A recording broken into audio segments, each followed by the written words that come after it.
Welcome into OutKick the show. I'm your leader, Clay Travis. I hope all of you are having a fantastic Wednesday wherever you may be across this great country or this great land. The midterms are here. The midterms are still going on. We have got a lot to discuss, even though we don't know the full outcome of the House or the Senate right now. But I've got a lot of takeaways. Buckle up. I'm going to blow your mind with my brilliance. Appreciate all of you hanging out with us. All right. So, update right off the top. We don't know what's going to happen in Nevada. We don't know what's going to happen in Arizona. There is going to be a runoff in Georgia between Herschel Walker and the Reverend Raphael Warnock. That will be next month in early December. We do know that Republicans are in very good shape to win the House. That will probably be official in the next couple of days, but all the trend lines looking very good there.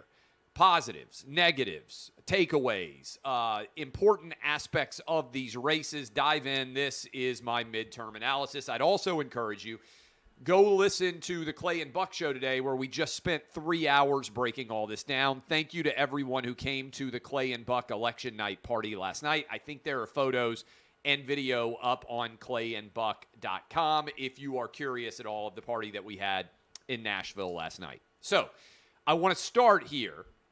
We can't have election weeks. We can't have multiple election days. We got to have the tallies done. And I've been hitting on this. I want to start right here because I think it's important whether you're a Democrat, Republican, Independent, heck, even if you don't vote at all. Florida in 2000 was the biggest disaster when it came to counting votes anywhere in the United States. Took forever. If you're old enough to remember, we had the hand recount, the hanging chads, all of the analysis of whether or not a vote was a vote. After that, Florida said we can't be humiliated like this anymore. They got their act together, and within a few hours of the polls closing last night, we knew 100% what had happened in Florida. Every single state in America needs to have the exact same policies in place as what they have in Florida. And Marco Rubio, who won a landslide last night, tweeted this out, and he asked a great question. If Florida can count 7.5 million ballots in 5 hours, how can it take days for some states to count less than 2 million? It's possible by next week we're not even going to know what's happened in Nevada. They are not going to be able to finish Arizona, evidently, until the end of the week. It's unacceptable. If we care about free and fair elections and we want to eliminate the possibility of even the appearance of impropriety, then we have to have the votes counted rapidly. Okay, that's my big on top of the mountaintop yelling on a larger structural issue. I thought we were going to get a red tsunami. We did not. I'll discuss why that was, but I will start with the biggest positive, which is we did get a red tsunami in the state of Florida.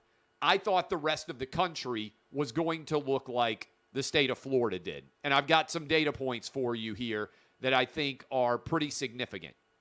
Ron DeSantis won 57% of Hispanic voters, 52% of women voters, 58% of suburban voters, and 52% of independent voters. His share of a Puerto Rican vote, for instance, jumped from 34% in 2018 to 55% in 2022. Okay? Ron DeSantis in 2018 won the state of Florida by 30,000 votes. I'm going to give you, he won in the election last night by an absolute cavalcade of a margin. Millions of voters came in for Florida, and Ron DeSantis was absolutely dominant. So, how is it Marco Rubio also crushed? Miami-Dade flipped the largest margin ever. Hispanic voters in Miami all went for Ron DeSantis and Marco Rubio, representing a seismic shift in Florida. How did Ron DeSantis take Florida, which had been the quintessential toss-up state for most of the 21st century, and turn it into a red tsunami state in 2022? First of all, he's right about COVID. A lot of people moved to Florida over Floridian freedoms, many of them red voters from other states who were fed up with what was happening with COVID in their own states. But big picture, we are dealing with trench warfare. It's as if the last 2 years didn't happen. Democrats, awful on inflation at a 40-year high. Crime, 21st century high. Southern border, wide open. Democrats got everything wrong on COVID school shutdowns, on masks, all of it. And yet there were no strong consequences for Democrats anywhere to a large degree outside of Florida or New York. So the question that I have for everybody out there is, study Ron DeSantis. Nobody thought that DeSantis was going to win Florida by 20 points. I didn't even see a poll saying that was going to happen. Guys, he basically won 60-40 in a state that he won by 30,000 votes as recently as 4 years ago. So the red tsunami came to Florida. Can Ron DeSantis export what he did in Florida to other parts of the country?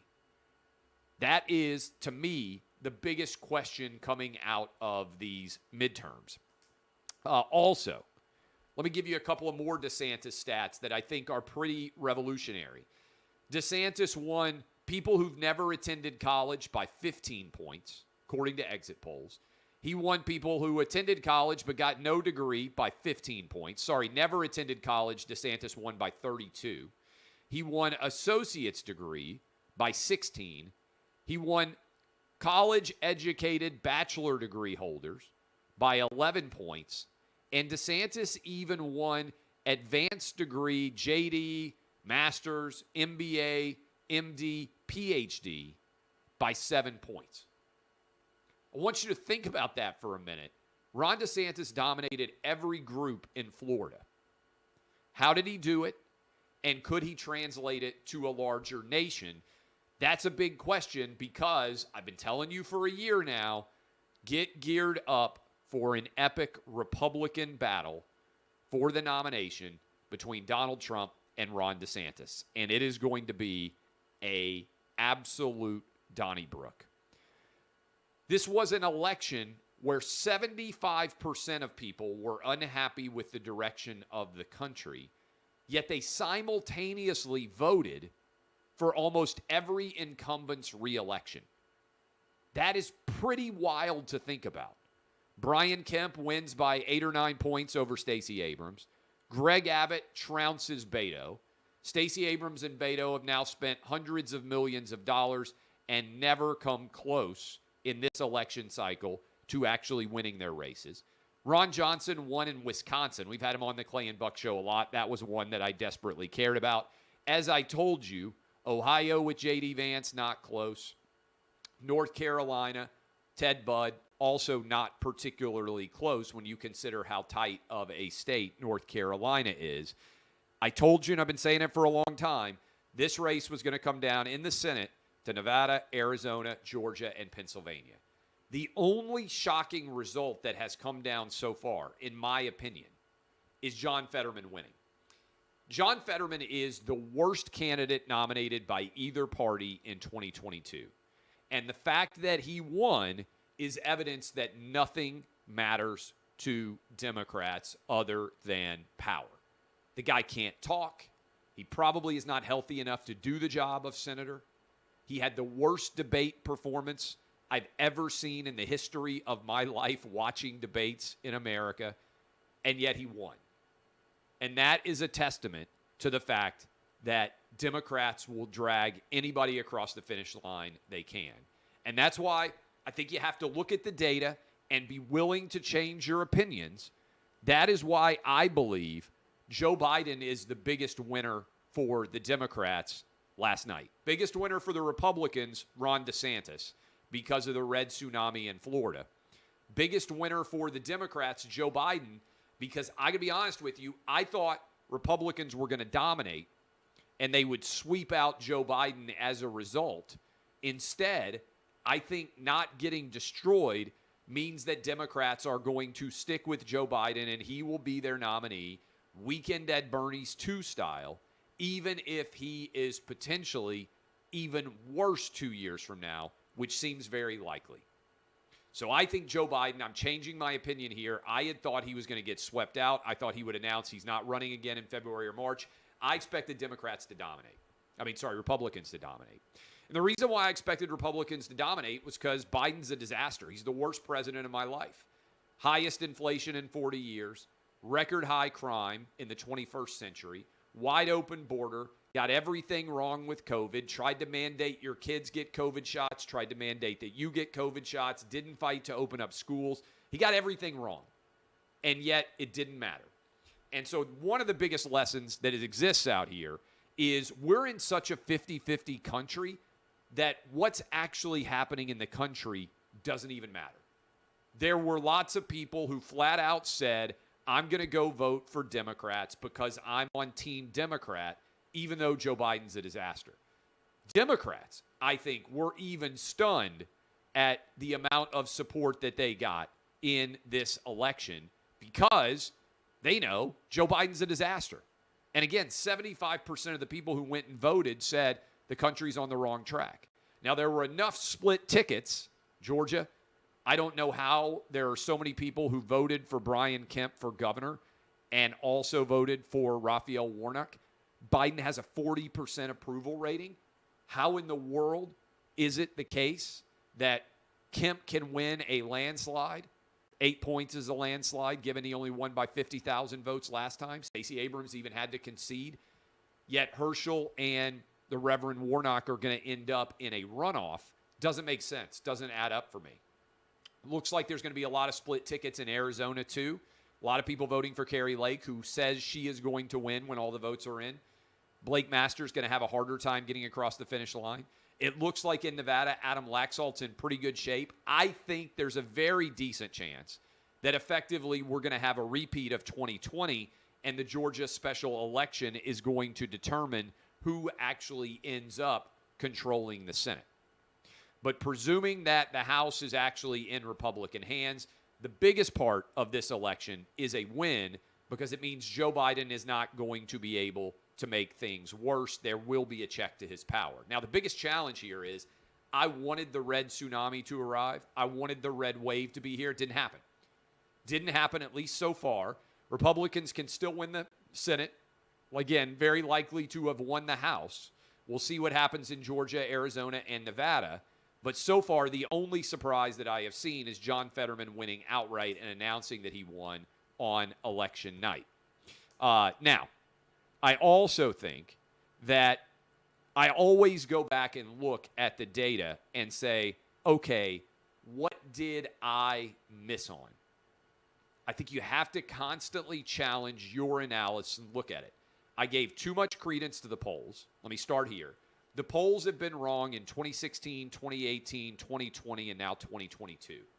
By and large, polling is almost worthless because a lot of these races are very close and they don't really give us any indication, and they were off again for a fourth consecutive cycle, and they were off in favor, it appears, of Republicans this election go around after being against Republicans the last three, so you can't even reliably analyze the polls for their bias because they're even inconsistent in terms of that bias. Also, the gambling odds. I spent a lot of time looking at the gambling odds. The gambling odds were not representatively accurate, at least not so far. Now, there weren't a lot of upsets, period. Fetterman was an upset. We'll see what happens in Nevada, where Republicans were favored, in Georgia, where Republicans were favored, and in Arizona, where it was kind of a toss-up. We'll see what happens with it, Kari Lake and Lombardo. But the betting markets and the polls were not particularly useful at forecasting where things were going to go. I do think big picture, as we get more and more data to be able to analyze here, what is going on with people relocating? My thesis from COVID has been it's going to make red redder and blue bluer because the red voters are fed up. They're leaving Chicago. They're leaving New York City. They're leaving San Francisco and LA and all these places and moving to redder areas, whether it's Texas, whether it's Tennessee, whether it's Florida, those three in particular, because none of those three states have state income taxes. My home state of Tennessee, fabulous place to live. As long as you're interested in voting red, I'm very happy to have you here. But I think what we've got is such committed trench warfare that it's virtually impossible to get outside of the 50-50 universe that we're in. House is almost dead even. Senate's dead even. Joe Biden barely won in 2020. Trump barely won in 2016. It doesn't feel like the last 6 years has yet broken and we've had a real landslide election. Can we get to it? I would like to think that the answer is yes. Are we going to be able to? I'm not sure whether that is going to be able to happen. But I will say, we've got to get elections fixed here. We cannot have multiple days of counting. Whatever your politics are, the idea that Arizona and Nevada can't get their count done for days or weeks after the election is frankly unacceptable. They need to be able to figure things out. This was a problem in 2020. We had all sorts of balloting issues, evidently, in Maricopa County in Phoenix. I'm going to be in Phoenix tomorrow. I'm flying out tomorrow to go speak on Friday. And this thing has to be resolved. We can't keep ending up in this disaster one after the other. It just doesn't add up. Now, positive. Republican House means Biden's power is checked. First rule of medicine, what is it? Physician do no harm. First thing you have to do is stop Biden from making things worse. That has been done with the Republican House. May well end up happening with the Republican Senate too.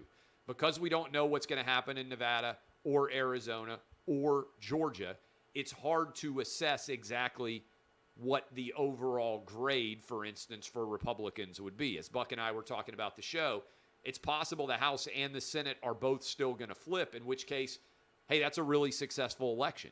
It's also possible that they are not going to flip either, and it'll be a really failure of an election. So I feel good about the Republican House based on who I'm talking to. I feel good about Arizona getting super competitive, and Carrie Lake says she's going to win there. I feel good about Laxalt in Nevada, but it's hard to feel good when you're waiting this long for all of the votes to actually get in. I also thought this was intriguing. The Democrat Party, listen to these data points. This is from Brad Wilcox. Married men voted for Republicans by 20 points. Guys like me, we were Republicans plus 20. Married women voted Republican by 14 points. Married women out there, big Republicans. Unmarried men voted for Republicans plus 7. So pretty significant win for unmarried women. Unmarried men. Unmarried women voted for Democrats by 37 points. The Democrat Party, by and large, is made up of unmarried women who are unhappy at the world, and they are voting Democrat by massive numbers. The woke universe is led by women. And sooner or later, and I'm writing about this on my newest book, we are going to see a tidal wave election. I think it would have happened in 2020 without COVID. It certainly didn't happen in 2022 other than in Florida. How does it happen in 2024 going forward? And Republicans have a big decision to make, because I think Joe Biden is going to be the nominee for the Democrats. So Republicans are going to have to decide, is the Trump train the way to go?